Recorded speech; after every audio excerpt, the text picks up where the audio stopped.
बिस्मिल्लाहिर्रहमानिर्रहीम। अस्सलाम वालेकुम नाज़रीन, उम्मीद करता हूँ आप तमाम लोग खैरियत से होंगे। इस ब्लॉग के अंदर एक बहुत अहम डेवलपमेंट है, उसके ऊपर बात करते हैं। और वो डेवलपमेंट मैं कि 2-3 दिन 4 दिन से उसके ऊपर काम कर रहा था, जब से इलेक्शन की गहमा गहमी स्टार्ट हुई थी। तो फाइनली उसके ऊपर कुछ कंक्रीट इंफॉर्मेशन मुझे मिली है, मैं वो आप लोग तक पहुँचा दूँ।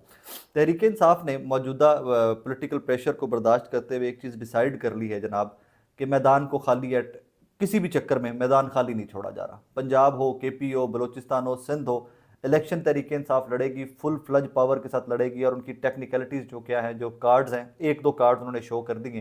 यही वजह है कि वो इन्फॉर्मेशन मुझ तक भी पहुंची है। अब वो कार्ड्स क्या है जनाब, कि मैं उसके ऊपर थोड़ा सा तफसीलन आपको बता देता हूँ कि what is going to happen and how things are gonna occur। जनाब अला, KP के अंदर तहरीक इंसाफ ने टिकट्स फाइनल कर दिए हैं। तमाम हलकों के टिकट सूबाई और मरकज़ी जो है, सिर्फ 2 अजला मुझे बताया गया कि रहते हैं जहाँ पर एक एक दो दो सीटों का मामला चल रहा है कि वहाँ पर किसको टिकट दिया जाना चाहिए या किसको टिकट अभी रोका जाना चाहिए। बाकी तमाम अजला जो है KP के, वहाँ पर तहरीक इंसाफ ने अपने टिकट फाइनल कर दिए हैं। टिकट फाइनल करने के सारे मामले को, जो वहाँ पर मेरी इन्फॉर्मेशन है, जो लीड कर रहे थे वो अली अमीन गंडापुर थे, उनको आगे रखा गया था कि ये वो इसमें लीड करेंगे KPK के मामलात को। इसमें बड़ी खबर अब ये है कि जनाब शेर अफजल मरवत साहब इलेक्शन लड़ेंगे लकी मरवत से MNA की सीट के ऊपर। बैरिस्टर गौहर और कामरान साहब उनके नाफ्यू हैं, उन दोनों में से एक बंदा इलेक्शन लड़ेगा। सो इन शॉर्ट इसके बताने का पर्पज़ क्या है कि इमरान खान साहब की जो लीगल टीम है अपनी, वो इलेक्शन जनाबे वाला लड़ेंगे। अब आगे चलिए, तो इसमें कहानी इंटरेस्टिंग क्या है, और ये सारी की सारी इन्फॉर्मेशन विद द कंसेंट मैं बता रहा हूँ आपको।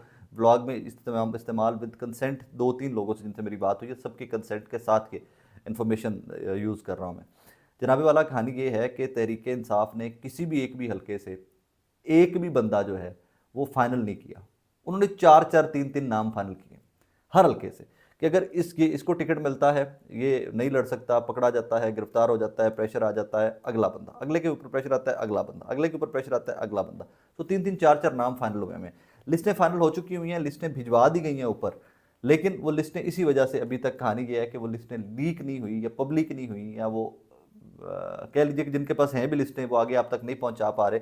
उसकी वजह यह है कि जनाब ऑब्वियसली इन्फॉर्मेशन जो है वो कंसेंट के साथ ही भेजी जाती है। I am not one of those people कि जिसके पास कोई भी इन्फॉर्मेशन हो और कहीं से आए तो मैं ठोक दूँ विदाउट कि मैं अपने सोर्स की उसके इजाज़त के बगैर। I don't do that kind of journalism.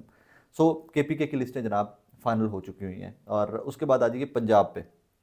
अब पंजाब के ऊपर फोकस बहुत ज़्यादा है, खान साहब का भी फोकस बहुत ज़्यादा है, मुस्लिम लीग नून का भी फोकस बहुत ज़्यादा है।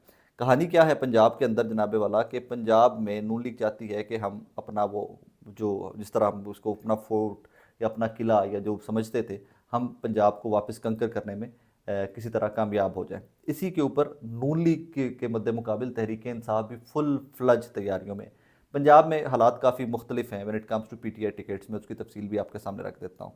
अच्छा, पंजाब के जो रीजनल प्रेसिडेंट्स हैं, वो टिकट्स उमर अयूब साहब के साथ मिलकर फाइनल कर रहे हैं। उमर अयूब साहब उनको सारा उसमें देख रहे हैं, ओवरसी कर रहे हैं सारे मामलात। कुरैशी साहबान जो है वो साउथ पंजाब के टिकट्स का मामला देख रहे हैं, राय मुर्तज़ा साहब वेस्ट में देख रहे हैं, एजाज मनहास साहब सेंट्रल पंजाब के मामला देख रहे हैं, अमजद न्याजी साहब नॉर्थ पंजाब के मामला देख रहे हैं पाकिस्तान तहरीक इंसाफ के टिकट्स के। ये सारे टिकट इकट्ठे करके एक रिकमेंडेशन, वही यहाँ भी एग्जैक्ट वही पैटर्न या पोर्ट तरीकाकार इख्तियार किया गया है कि हर हल्के से 3-3 4-4 नाम होंगे। ये 3-3 4-4 नाम जो हैं, ये रीजनल प्रेसिडेंट्स जो हैं सारे, ये हर हल्के से बनाकर they will send it to Umar Ayub साहब, शिबली फराज साहब, हमार अजहर साहब, हाफिज़ फरज साहब और बाकी लोग जो भी सेंट्रल मरकज़ी लीडरशिप जो है तहरीक इंसाफ की। फिर वो उसको एक दफ़ा सारा देख कर फाइनल करेंगे इमरान खान साहब। इवेंचुअल या वो जो सारा ये जो लेडर है, इसी तरह ये काम करेगी। और तहरीक इंसाफ पंजाब के अंदर आकर इमरान खान साहब इज़ टू फोकस्ड। मुझे ये बताया गया है कि हर हलके का एक एक जो टिकट है वो खान साहब खुद फाइनल करेंगे। हाँ, नाम 4-4 हम जो है वो भेज देंगे और वो टिकट उसमें पिक करेंगे कि ये फर्स्ट चॉइस है, ये सेकंड चॉइस है, ये थर्ड चॉइस है, ये फोर्थ चॉइस है। अच्छा, अब इसमें कुछ इन्फॉर्मेशन मेरे पास इस किस्म की भी है कि पंजाब के अंदर 50% से ज़्यादा लोग जो हैं वो इस तरह के टिकट्स आपको मिलेंगे या इस तरह के चेहरे आपको मिलेंगे कि जो इलेक्टेबल्स नहीं हैं, जो आपने माजी में नहीं शायद बहुत ज़्यादा सुने होंगे।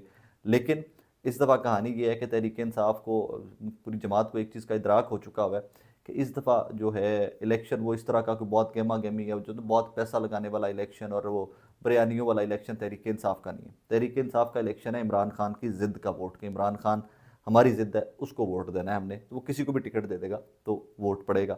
ये तहरीक इंसाफ को इदराक है। सो तहरीक इंसाफ ने पिक किए हैं मेरी इन्फॉर्मेशन के मुताबिक बहुत सारे नए फेसेस, बहुत सारे नए फेसेस हैं जो पंजाब के आपने पहले सियासत में नहीं देखे होंगे फेसेस, वैसे फेसेस काफ़ी सारे इन रिकमेंडेशंस में, ये जो लिस्टें बनी हैं इनके अंदर हैं। ज़्यादातर वकला हैं, ज़्यादातर नौजवान हैं, ज़्यादातर मिडिल क्लास के लोग हैं, पढ़े लिखे लोग हैं। इसमें वो जिस तरह वो कहानी थी कि इलेक्टेबल्स को ही तरजीह, जिस तरह अब नून लीग दे रही है तरजीह कि इलेक्टेबल्स को तरजीह दी जाए और उनके रास्ते वापसी के खोल दिए जाए कि कोई भी इलेक्टेबल आना चाहता है तो वो आ जाए, वो कहानी जनाबे वाला तहरीक इंसाफ के अंदर मौजूद नहीं है। तहरीक इंसाफ के जो टिकट्स हैं जब ये पब्लिक होंगे इन डेज टू कम, बहुत जल्दी पब्लिक हो जाएगा, बट टाइम आ गया हुआ है। बहुत जल्दी लोगों को इलेक्शन कैंपेन भी तो करनी है, सो आई थिंक दिसंबर तक ये चीज़ें पब्लिक होना स्टार्ट हो जाएंगी और ये दिल भी आउट इन द फील्ड अपने अपने इलेक्शन की तैयारियां कर रहे होंगे लोग। लेकिन आपको बहुत इंटरेस्टिंग फैक्ट्स और बहुत इंटरेस्टिंग कैंडिडेट्स मिलेंगे पंजाब के अंदर, और ये इतनी ही इन्फॉर्मेशन थी जो आई थिंक मैं पब्लिक कर सकता था। लेकिन तहरीक इंसाफ मज़े का मुकाबला करेगी। You guys will have fun, politically happening situation होगी पंजाब और केपीके के अंदर, और बाकी भी, हाँ, सिंध से कराची से भी टिकटों की रिकमेंडेशन आ गई हुई हैं। बाकी इन्फॉर्मेशन भी जिस तरह मुझे कहा जाए, जितनी मैं बता सकूंगा आपको कि जितनी जितनी इजाज़त होगी अपने सोर्सेज से, उतनी मैं इंशाल्लाह आप तक पहुंचाता जाऊंगा।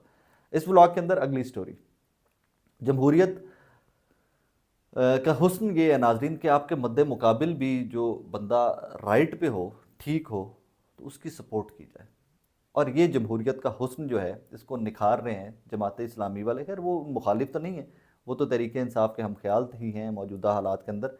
लेकिन सेनेटर सादिया अब्बासी साहिबा हैं, शाहिद खाकान अब्बासी साहब की हमशीरा, वो जमहूरियत के हुस्न को निखारने में अपना बड़ा खूबसूरत किरदार अदा कर रही हैं आजकल। उन्होंने कल एक स्पीच की, कल जिस तरह एक करारदाद पास हुई सुप्रीम कोर्ट के फैसले के ख़िलाफ़, कि जनाब वो जो मिलिट्री कोर्ट्स वाला फैसला है उसके ख़िलाफ़ करारदाद पास की सेनेट में। आज सादिया अब्बासी साहिबा ने उसके ऊपर इजहार ख्याल किया है सेनेट के अंदर। उन्होंने कहा है जनाब कि ये कल 92 सेनेटर्स नहीं थे, शब खून मारा गया जमहूरियत के ऊपर, और हम किसी सूरत हाउस ये करारदाद वापस ले, हम किसी सूरत इस तरह की करारदाद को मंजूर नहीं कर सकते। फर्दर चलते हुए उन्होंने कहा कि जनाब कल को कोई ये हाउस जो है ये माशाल्लाह के हक़ में कोई करारदाद पास कर दे तो इसका मतलब ये है कि हम माशाल्लाह जो है उसको जस्टिफाई कर देंगे, उसको लीगल हम शेल्टर फ्राहम कर देंगे कि ठीक है जी अब आप लीगल हो गया। सो इसके ऊपर सेनेटर सादिया अब्बासी साहिबा जो है माजी की पुरानी सेनेटर हैं, 13 में भी थी एंड ऑल दैट, पुरानी सेनेटर चली आ रही हैं। मुझे नहीं पता कि अब अगले टेन्योर के लिए सेनेटर होंगी या नहीं होंगी, आई थिंक 24 में उनका टेन्योर ख़त्म हो रहा है। शाहिद खाकान भाई साहब की हमशीरा हैं और माजी में भी तहरीक इंसाफ की ख़वातीन, असीर ख़वातीन, यास्मीन राशिद साहिबा, आलिया हमजा साहिबा, खदीजा शाह साहिबा, इन तमाम लोगों के ऊपर भी इन्होंने बड़ी खुलकर बात की है कि जनाब वो ख़वातीन को बाहर आना चाहिए, ये उनका हक़ है, सियासत उनका हक़ है, बेल ज़मानत मिलना उनका हक़ है। और ये वो लोग हैं जो मुझे लगता है कि अखलाकी तौर के ऊपर इतने तगड़े लोग हैं कि जो अपनी जमात के नज़रियात के, अगर उनको लगे कि मेरी जमात गलत है एट दिस पॉइंट, तो उनके खिलाफ भी खड़े होकर बोल सकते हैं। And that is what she is doing. Muslim League Noon तो इस टाइम के ऊपर, मुस्लिम लीग नून के लोगों ने तो करारदाद कल मंजूर की वो मिलिट्री कोर्ट्स के हक़ में कि जी सुप्रीम कोर्ट का फैसला गलत है। सो ये अपनी ही जमात के लोगों के, या अपनी ही जमात के पॉलिटिकल एक्शंस के, अपनी ही जमात के नज़रियात के ख़िलाफ़ खड़े हो जाने का नाम जमहूरियत है। And that is beauty of democracy. शायद इसमें मेरी टेक थोड़ी सी मुख्तलिफ ज़रूर होगी। शायद ये वो लोग हैं कि जिनका उड़ना बिछोना सियासत नहीं है, खाते पीते घरों के लोग हैं, अच्छे बैकग्राउंड के लोग हैं। हाँ, वो लोग कि जिन्होंने सिर्फ बनाया सियासत से, ये बड़ी तल्ख हकीकत है। मैं इसके ऊपर बहुत दफ़ा बात करना चाहता हूँ, लेकिन फिर मैं कहता हूँ कि यार नाम लूँ तो बहुत ज़ातियात पे चली जाती हैं बातें। नून लीग के अंदर बहुत सारे इस तरह के लोग हैं, पीपल्स पार्टी के अंदर बहुत सारे इस तरह के लोग हैं जिनका उड़ना बिछोना सियासत है, जिन्होंने करप्शन का पैसा बनाया सियासत से। मतलब माजी उनका खंगाल कर देखें तो आपको पता है बहुत ही हम्बल बैकग्राउंड के लोग थे, बिलियनर्स हैं अब एक स्टेट्स बना के बैठे हुए हैं, पूरी पूरी रियासतें बनाकर बैठे हुए विद इन द रियासत। सो उस तरह के लोगों के ऊपर बात की जानी चाहिए। जब सेनेटर सादिया अब्बासी साहिबा जैसे लोग, शाहिद खाकान अब्बासी साहब जैसे लोग जमहूरियत के ऊपर बात करते हैं तो इनको जेब भी देता है। किस तरह जेब देता है कि इनका बैकग्राउंड ज़रा खंगाल कर देखें तो माजी के खाते पीते लोग थे। इनके ऊपर आप ये नहीं कह सकते कि ये सिर्फ सियासत में आए ही करप्शन करने और पैसा बनाने थे। अगर कोई स्टोरीज़ हैं निकाल लाइए वो भी, और वो पब्लिक होनी चाहिए इनके ऊपर भी अगर करप्शन की स्टोरीज़ हैं।